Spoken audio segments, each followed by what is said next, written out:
Honey, bacteria's worst enemy.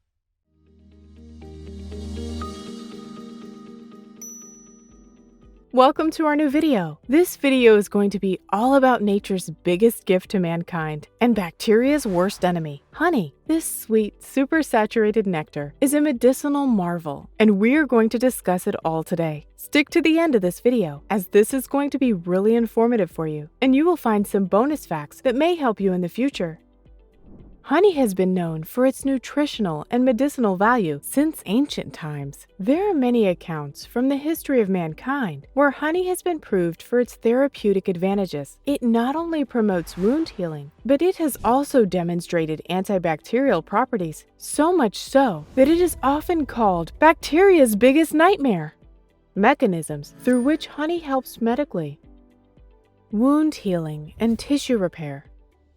Honey provides a moist environment, and because of its high viscosity, it acts as a protective barrier around the wound. This barrier then prevents the wound from getting exposed to external environment and other microorganisms. Most types of honey, like manuka, jellybush, and pasture, induce the secretion of cytokines that fasten up the process of wound repair. Honey also limits tissue damage and hence promotes wound healing. Because of the various ways through which it acts on different types of bacteria and other microorganisms, it has been quite safely deduced that honey is great to treat sores, ulcers, skin infections, burned wounds, and even oral and gastric issues. Honey has shown great results in antibiotic-resistant infections in patients with skin grafts and other types of wounds. Antioxidant properties. Honey, especially when in raw form, contains a large number of flavonoids and polyphenols. These compounds are known for their antioxidant properties. They not only help in the wound repair mechanism, but they also provide anti-inflammatory properties to honey. So it can be safe to assume that some varieties of honey act against body inflammations and other diseases too. Scientists are researching the types of diseases against which honey can be used as an alternative cure. Antibacterial properties. There are 4 main ways through which honey kills bacteria. High osmolarity.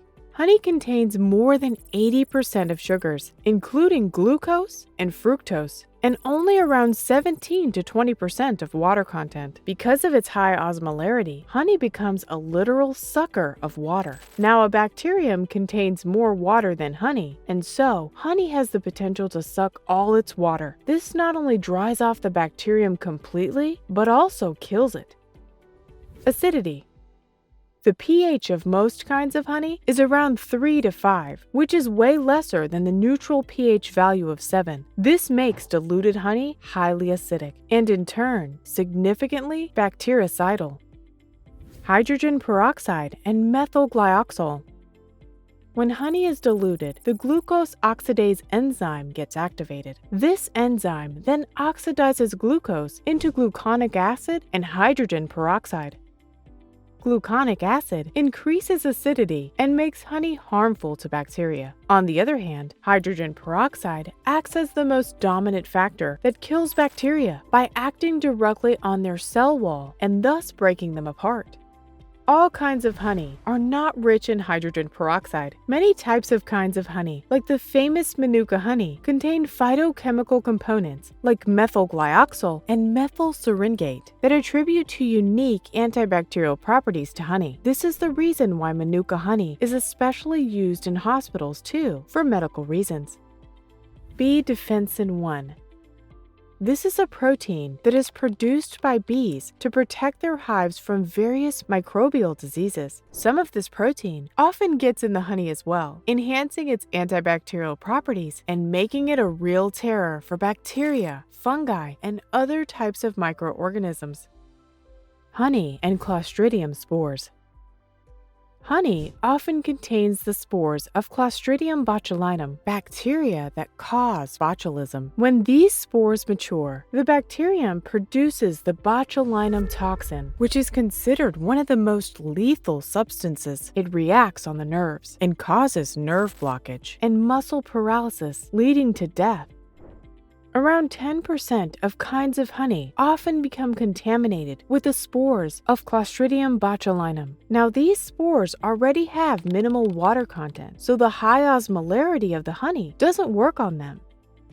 However, the good thing is that these spores do not produce the botulinum toxin, and since they are not growing, they are not harmful to healthy adults. Sadly, this isn't the case with infants, as their immune systems are usually unable to counteract when the spores start growing and producing toxins. These are rare cases, but prevention is always better than cure. Therefore, infants and children under 1 year of age should not be given honey.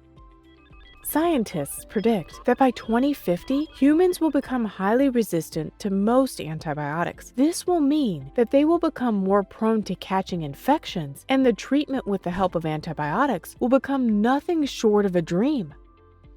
Scientists believe that antibiotic resistance will increase so much that infections will become a major cause of death in people, so much so that cancer will become a lesser threat to life in comparison to common infections. Because of this fact, scientists and researchers at prominent institutes are trying to formulate medicines, topical gels, and sprays based on the accurate required dosage of honey to treat wounds and avoid sepsis. So far, there have been no reports of people developing resistance against honey. This makes it a very promising topical agent for wounds and chronic skin infections that do not get cured by other antibiotics and antiseptics.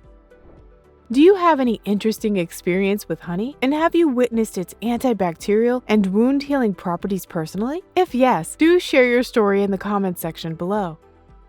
We hope you found the video interesting and informative. Don't forget to subscribe to our channel so that you do not miss anything. Also, please like and share our video.